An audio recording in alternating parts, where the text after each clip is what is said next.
This is the second part of a very interesting story. On December 21, 2017, sheriff deputies responded to a wellness check in the general area of Tehachapi, California. The call came from the mother of a minor child who stated that the child's uncle had lured them out there to attack without provocation. The man attacked and gave chase, going so far as to pursue their car on foot as she drove away. Officers located the man and quickly noted that his behavior was vacillated wildly. Initially he launched himself at the officers, only to pull back, fall to his knees, and beg for help. He introduced himself as Cataline and asked for help again, only to cut off and begin screaming the following phrase, "Fuck you, Robert. Fuck you, Robert. Fuck you." Cataline was booked into the central receiving facility. Cataline's appearance was of great concern. Most disturbingly, both his chest and abdomen kept bulging and receding, rolling like waves. Whenever one of these waves crested, Cataline choked and his eyes turned a strange but unmistakable yellow hue. Shortly after booking, Cataline asked for a chaplain. This request was denied. Shortly after denial, Catalin flew into what was assumed to be a substance-induced frenzy wherein he tore the metal grating off his cell and proceeded to vomit copious amounts of dark, foul-smelling fluid. The volume of vomit was so significant it covered all of the cell floor and much of the hallway beyond. Officers noted that Cataline's eyes were glowing yellow. A chaplain was called. Cataline said he didn't know how to pray but needed someone to pray for him. The chaplain asked why, to which Cataline responded that he was possessed. The chaplain asked, somewhat doubtfully, if Cataline was hoping for an exorcism. This question incited a hysterical outburst from Cataline, who repeatedly screamed, "No exorcism. No exorcism. It has to stay inside." Due to prior experience with another agency inmate, a representative from the sheriff's office facilitated contact between Cataline and an agency representative. After a brief interview, the agency brought Cataline into custody where he remains. At this time, Cataline is the only confirmed case of demonic possession incarcerated at AHH Nascu. Cataline is a 34-year-old male approximately 5 feet 6 inches tall. One eye is brown, and one is yellow. He suffers extensive chronic bruising on his chest, stomach, and back. He has a full-body matrix-like rash that has been described as web-like. Cataline is pleasant and cooperative, although he suffers from major depressive disorder and severe anxiety relating to the possibility that the entity inside him will escape. He has also expressed severe anxiety over the question of who or what will keep the entity contained once he dies.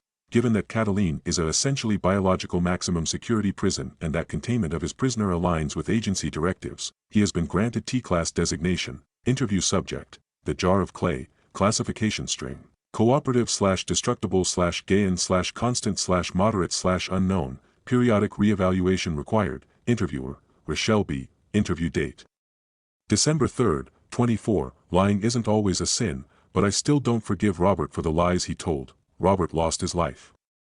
That's what his mother says. Robert lost his life. That's a lie. Robert didn't lose his life. He stole it from himself, but I get it. Sometimes a good lie is the only tether to your sanity. The lasso keeping your demons at bay. Maybe if Robert had told himself more lies, he'd still be alive, but maybe not, because Robert already lied a lot. Lies like, "I'm okay, you don't have to worry about me, everything's fine, dumbass." Really? If I could, I'd say, "Fuck you, Robert. Fuck you for lying. Fuck you for hiding. Fuck you for letting me love you so much for so long. Fuck you for loving me so much for so long." He used to say I was the only person who made him comfortable. Paradoxically, comfort made Robert uncomfortable. Whenever he felt too comfortable for too long, he ruined it. He ruined it for the last time by launching into a gloriously unhinged rant that ended with him telling me, "You're the only thing that feels like home and I love you so much, but I hate you even more and that will never stop." I don't think he was lying when he said that, why I left. His mom found him 9 days later. Broke into his apartment. Saw him slumped against his bathroom wall, and immediately took 7 pictures of his body that she texted to me along with the message, "Are you happy now, you fucking freak?" The pictures were bad because he'd been dead for a while. But the decomposition wasn't the worst. The worst was the smallness of him. How flat, how hollow, how empty he looked. Not like there was nothing left, but like there had never been anything at all. His mom barred me from his funeral. I didn't hold it against her. She needed someone to blame, and strictly speaking, I am to blame for a lot of Robert's misery. But at the same time, holy shit. We never dated. We never even tried. We were too enmeshed. Too damaged. And we knew each other too well. When you truly know someone and that someone truly knows you, it's not romantic. It's not beautiful. It's just terrifying, and even if that's not true, so what? The last thing Robert ever said to me was, "You're the only thing that's ever felt like home and I love you so much, but I hate you even more and that will never stop." The only pop of color was a lilac moto jacket draped over a cardboard box. I recognized the jacket because I'd given it to him years ago, on the day I told him I was transitioning. That was also the day he fucked up beyond repair with Cassie and their daughter. I picked the jacket up. For half a second I was convinced he was inside it, growing back into existence in my arms. Mostly because I could smell him, warm, with a faint undertone of bitter growth. Like a dying garden in the dog days of summer, as his scent enveloped me, the room around me faded into a whirlwind of images, enfolding me into yet another liminal space, this time the one between memory and reality, that brings me to the real reason I didn't want to go to Robert's apartment. There's this thing I do. If I touch an object, and if that object is or was important to someone, then the memories attached to that object start projecting themselves in my head like a simulation. It sounds crazy. It is crazy. When I picked up Robert's jacket, I fell into one of the memories attached to it: gray skies, bitter air swirling with snowflakes. I was sitting on the sidewalk with Robert. He was heartbroken and humiliated. He'd so badly wanted a family and had managed to make one. But he'd fucked it up, just like he fucked up everything else. Cassie had the patience of a saint combined with the naivety singular to very young women intent on healing their damaged boyfriends. But Robert was too much even for her. She'd been right to leave him and he knew it, so there was nothing to say. Seeing him curled over himself and sobbing so hard his entire body shook was one of the worst moments of my life, and that's saying a lot. I shrugged out of my jacket and threw it over his shoulders, then drew him in for a hug as some stranger gawked at us. It was awkward. All my hugs are awkward. But Robert leaned in anyway and kept crying, tears hitting the jacket alongside snowflakes. Then the memory changed. Snowflakes faded to darkness, cold deepened to warmth. Robert was sleeping, curled underneath that stupid coat. 1,000 images of 1,000 nights superimposed over each other, each almost but not quite identical. He slept with it. Used it like a teddy bear. The scene evaporated when I threw the coat back onto his bed. Tears streamed down my face as a fresh wave of rage crashed inside my chest. I looked at the box again. It had my name written on it, Cataline. On top was a note: "Please don't remember the bad things." "Oh, fuck you," I whispered. I recognized everything inside. The ragged stuffed Pikachu with a sunken face. The dusty blue ribbon from a spelling bee 20 years past. A hand-knitted orange scarf. A green collar with a silver tag that said Littlefoot on one side and if found, contact Katerina or Robert with my childhood phone number listed underneath. The thought of him holding on to all of these things for so long was too much. Beyond too much. Crushing. Fuck, it was crippling. If I were strong, I'd have left that box and everything in it on the bed for his mother to burn, but I'm not strong, so I shrugged into the jacket. Snowflakes swirled again as his scent, so like a dead garden, crept over me, and took the box to my car. Then I drove out to the carnival. Neither Robert or I ever left the town where we were born. It sucks, but living and dying in the same place does have perks, like knowing all the awesome secret hangout spots. One of our spots was an abandoned carnival out in the canyon. 70 years ago, a carnival stopped in town the night before the most devastating earthquake in the county's history. All the performers died. A few of the animals survived, but they had neither ability nor inclination to pack away the game booths and rides. The big top is long gone, the prizes pilfered or rotted into the sand. But the structures remain, and the great rusted loop of the sketchiest looking roller coaster ever made still rises over the desert. Robert and I weren't in love. At least I don't think so. Shit, I hope not. We were enmeshed, though. Beyond enmeshed. The carnival isn't where it started, but it's relevant because it is the place where I first saw Robert's demon. Yes. His demon, a demon followed him around. A literal demon. I already told you I see memories when I touch things. I also see memories when I touch people. I always saw Robert's, too. But after my mom died, I started seeing something else when I touched Robert, his demon. We were 10, and we'd snuck off to the carnival after school. I hugged him, I don't remember why anymore. When I pulled away, I saw the demon between us. It looked almost like his dad, just wrong. Like something pretending to be him, just way scarier. Before I knew it, the demon, the crooked, uncanny valley imitation of his father, slithered forward, pushing us apart. Then it wrenched Robert's mouth open. Before I could even react, Robert screamed and shoved me away. I know how it sounds, even after we talked about it, after Robert calmed down, after told me how he'd seen that thing crawling after him every day for as long as he could remember, I didn't think much of it. I actually kind of thought we were both losing it. And I wasn't even worried it. That kind of hallucination made perfect sense to me, given that Robert's father killed my mother. See, when my dad walked out, Robert's father stepped up. He started dating my mom. I know having a parent move on is usually hard for kids, but I didn't care because I got to see Robert every day, until his dad killed my mom, and then himself. Afterward, I visited Robert at his foster home whenever I could. All he did was sleep when I came over. He was afraid to sleep alone. Well, no, technically, he was afraid to lay down. He was afraid he'd die if he laid down too long. This is because he watched his dad die flat on his back, drowning in his own blood from his self-inflicted gunshot wound. So whenever I came over, we sat back to back, leaning against each other. Then we looped our arms together. For weeks, that was the only way he could sleep, leaning against me, because he knew I wouldn't let him fall. Anyway, that doesn't matter. What matters is this: the day I saw Robert's demon for the first time, Robert said, "It's my dad, and he keeps telling me to kill you." But I never would, Kat.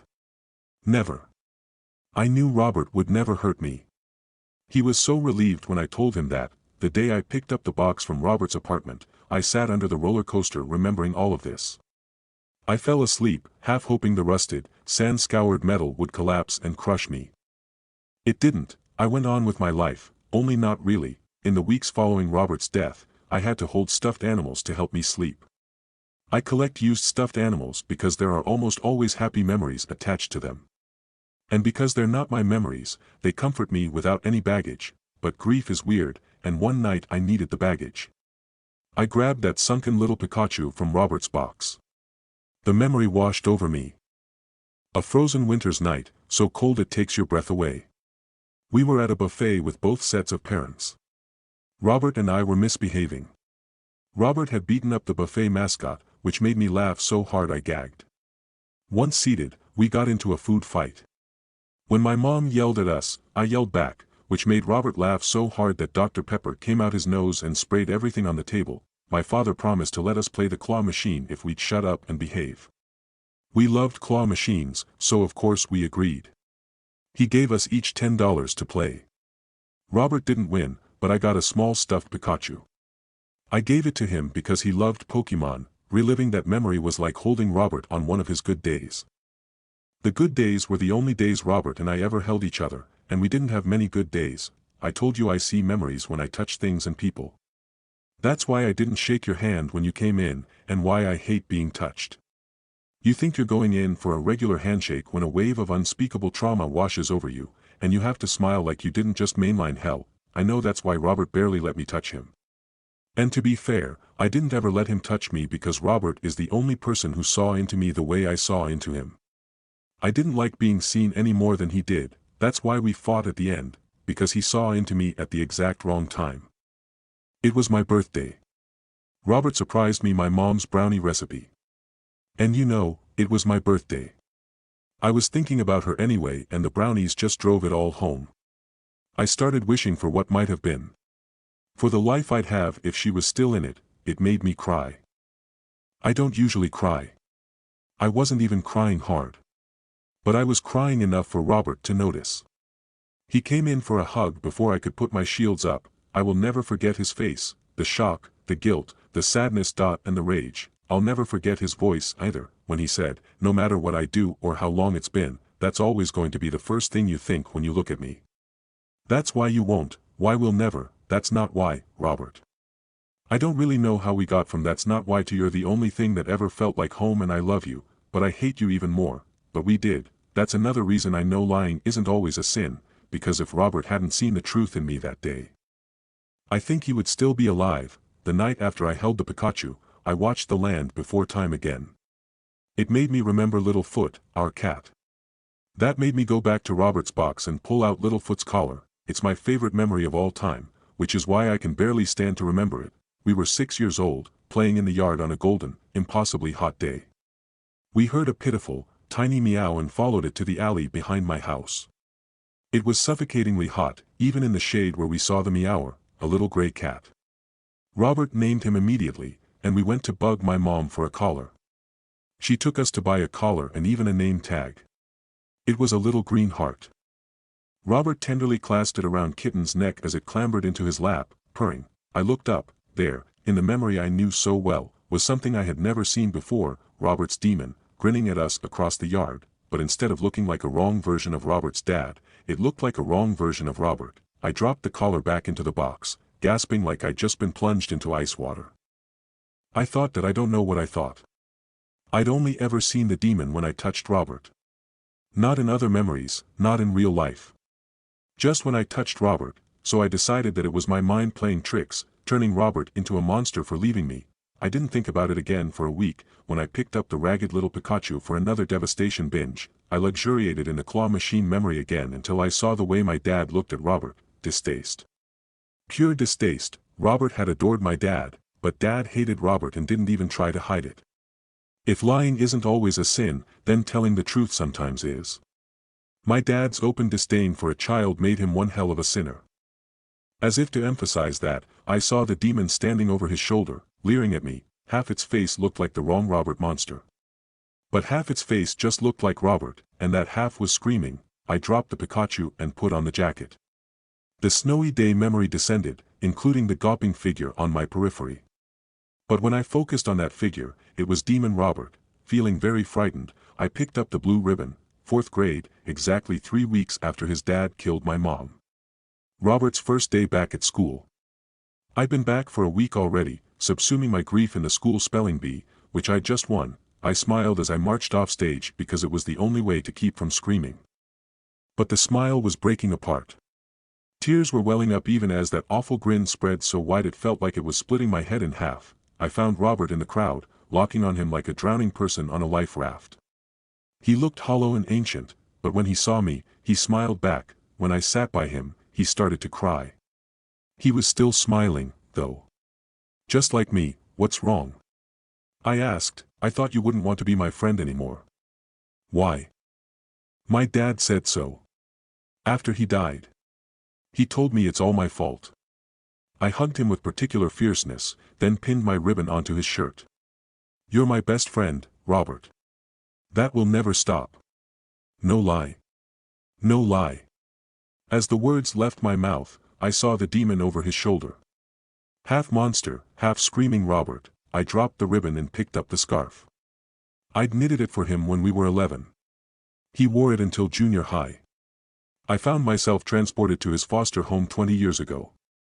We were on his narrow bed, sitting back to back with our arms looped and the scarf draped across both our shoulders. Cat. His voice reverberated through his back and into mine. I'm so scared. I see my dad every night. He keeps telling me to kill you.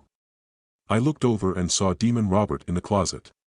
One half of his face was grinning, the other was screaming, gasping. I tossed the scarf away and picked up the last thing in the box, a picture of his daughter, Sadie. I recognized that picture. It had held pride of place on every bathroom mirror Robert had since the breakup. Why was it in my box? Surely he meant for Cassie to have it, or even his mom. Why me? I looked at that photo for what felt like a long time, then I picked it up. The memory I saw was of Robert's suicide. He'd been holding it when he killed himself. I'm sorry, when he lost his life. As I stood over his bleeding body, screaming, something crawled out of him. A thing that looked like him, but like a broken version of him. A version of him with half a face that was his, and half a face that was a demon. Before I could move, that thing took my hands. The touch calmed me down because I knew that touch. Whatever else this thing was, it was at least partly Robert. It was hard when my dad wouldn't meet my eyes, and even harder when I accidentally caught him looking. I ignored him and got it to work. I wasn't sure what I was looking for, but I knew it when I found it. It was Robert's stuffed dog. An ancient stuffed dog, kind of an heirloom. One his dad had before him, and his grandpa before that, and his great-grandfather before that. It was the only thing he'd been able to grab when CPS took him after the murder. The other kids at his foster home were assholes about it, so he hid it at my house and clearly forgot. When I picked up that dog, two things happened. First, I saw a memory from when we were 16. I was angry and giving him the silent treatment. That freaked him out. The silent treatment always freaked Robert out, unless he was the one giving it. He was trying to make me tell him what was wrong. You know what sucks? It wasn't that I didn't want to tell him, it was that I couldn't. That's one of the problems I always had with him. One of the things I always did to him, he called me a jar of clay again. You're one heavy motherfucking jar of clay. I wish I had half your stoicism, cat. Really. No lie. That memory melted away, and others melted in. I don't know how to explain these memories. I told you that touching someone is a surefire way to mainline trauma. When I touched that toy dog, I mainlined pure horror. Robert and his father and his father and even his father. All carried and crushed by an overwhelming wave of horror, by a demon, his entire family, generation after generation, being stalked by this broken, grinning monster. Something that hunted them, that sank its claws in deep, deeper, deepest, until it pulled those claws down and shredded them to ribbons. One of those ribbons was Robert's father killing my mom. An older ribbon was his great-grandfather beating one of his own sons to death in a drunken rage. And one of those ribbons was Robert shooting himself in the head while holding his daughter's baby picture against his heart. But the memories showed me something even worse. This thing, this demon, this destroyer, wasn't just sinking its claws into Robert when he died. It was worming its way inside him. It was trying to take him over. To actually be Robert, because once it was Robert, it could, and promised to, do everything it wanted, and all it wanted was to destroy. It wanted to destroy his mom and Cassie. It wanted to destroy me. Most of all it wanted to destroy Sadie, and it wanted to use Robert's hands. Robert fought, of course. Robert fought it his entire goddamned life. Even before he knew what he was fighting, that was the reason he killed himself, because he was scared he was losing the fight, and he thought dying was the only way to protect who he loved. He took his own life to try and take out the monster, only he hadn't killed it. He'd only killed himself. I was crying so hard I didn't even notice my dad until he touched my shoulder. I jumped, thinking of demons crawling inside and commandeering my hands like a puppet master. My dad was looking at me. The first time he'd looked into my eyes in half a lifetime. Hey, Cater, Cataline.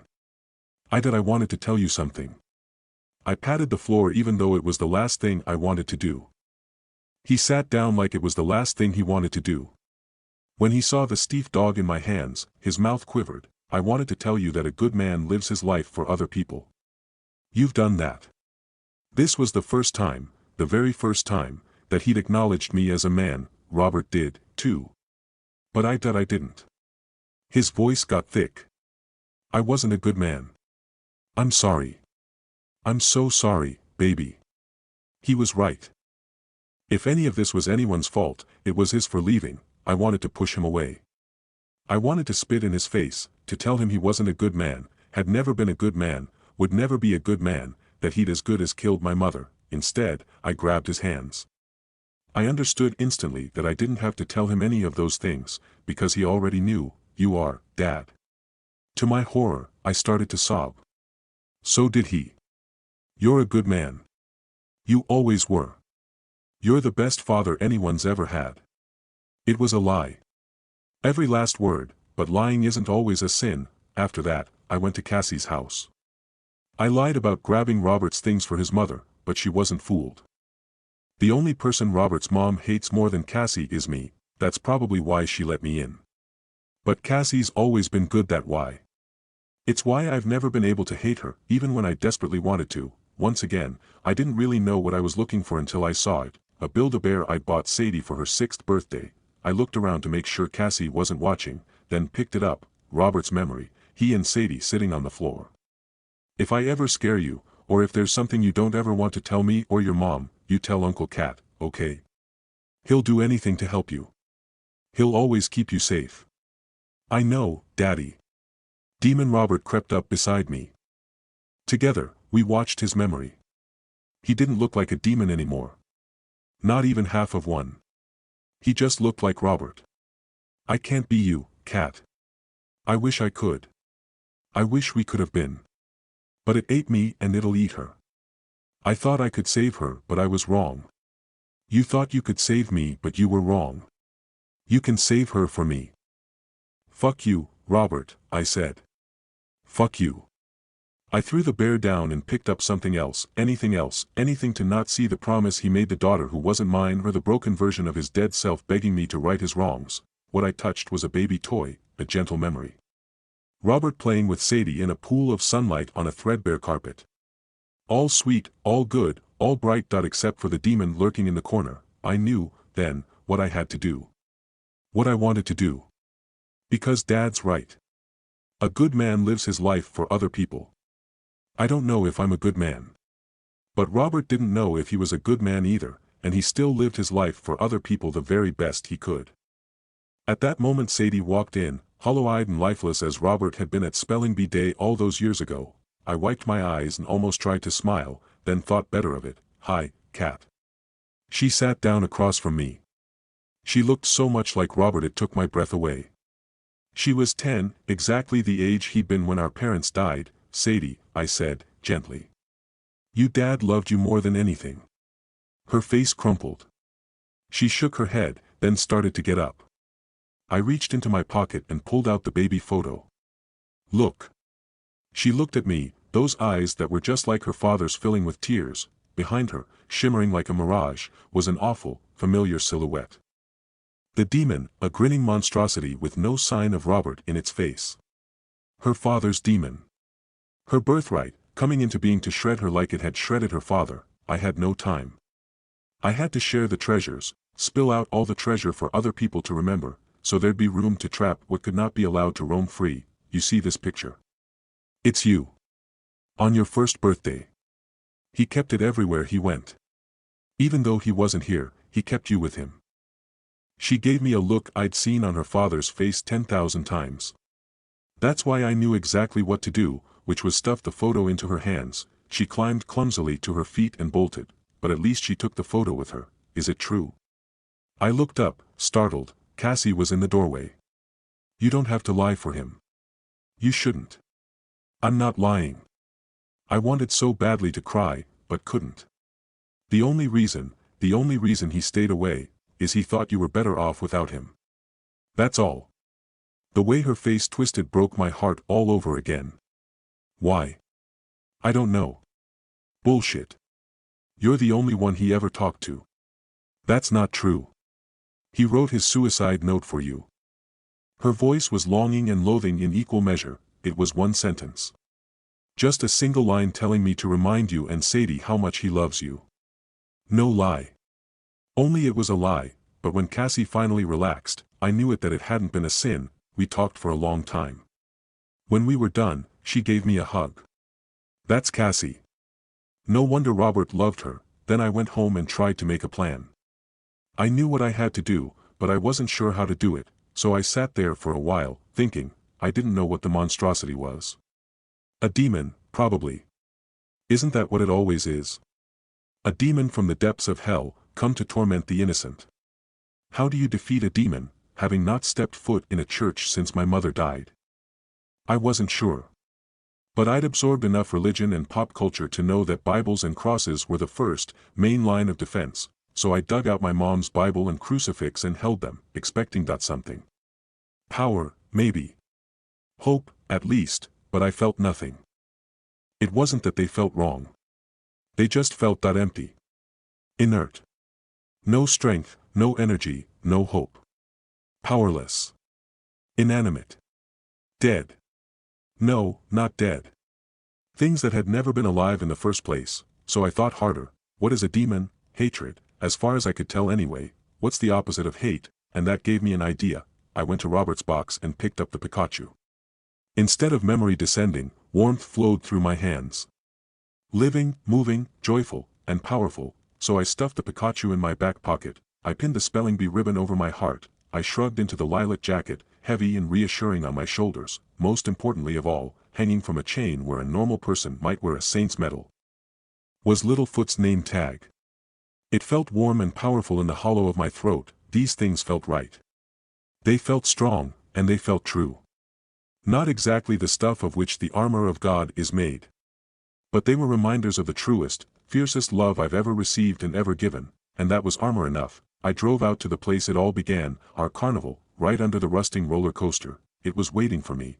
I wasn't afraid. I marched across the sand. Scraps of warm, loving memory drifted around me as the demon shimmered into being, a stark eternal darkness against the star-swept sky, and I felt it. It was evil, but it was power. True, incomprehensible power. Overwhelming, ravenous strength crashing over me and under me and around me like a cataclysmic earthquake, tearing my force field of memory, my shield of love, to shreds and the shreds into nothing. I wasn't mainlining trauma, I was mainlining hate. I knew, then, why Robert had been doomed to fail. This was a curse. This was a monster. This was darkness, this was the monster under the bed, this was selfishness, this was destruction, this was something other. This was the Borg, this was Morgoth. This was hatred incarnate. This was the total absence of love. This was an obscenity older than time, an abomination that wanted to sink its teeth into the throat that sings the song of creation and tear it out. Love was nothing against it, I was nothing against it, it was going to win, and its prize was worse than death, to take me over and use my hands to destroy, and it was all Robert's fault, as his demon's true form bore down on me, swelling and billowing across the sky, blotting the stars and laying bare the folly of my plan. Terror overwhelmed me, and despair, and hatred, but I didn't want to die that way. Not in the dark, hating the person I loved more than anything in the world. Without thinking, I cupped Littlefoot's name tag in both my hands. Warmth swallowed me, and light, and it was summer afternoon and Robert was tenderly clasping the collar across our kitten's neck. "You're not a stray anymore," he says. "You belong to us now, Littlefoot, and we love you." The abomination slammed into me with the force of a tsunami right as Robert looped his arms through and pressed his back to mine, and then we really were 10 years old again, a lifetime rewound. A lifetime to relive and do everything right so he and I and everyone would finally be okay. My mom would live, and we would save his dad. We had time. All I had to do was wait until the darkness passed through me and moved on, only it wasn't passing through me.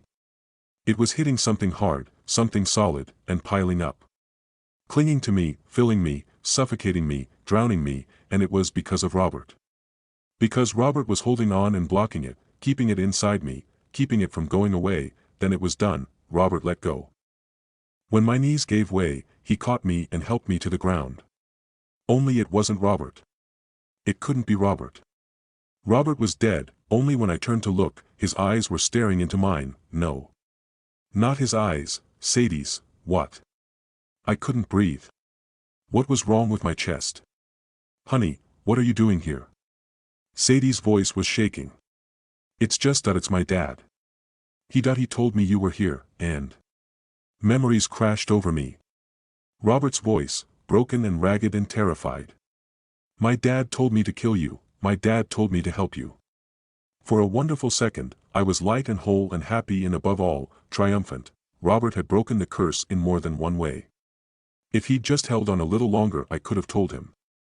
I could tell him that we all needed him, that none of us were better off without him, that we all loved him more than he could ever. Darkness drowned me then, and hate that I could never have imagined, hate that devours, hate that corrodes, hate that eats its way out to destroy.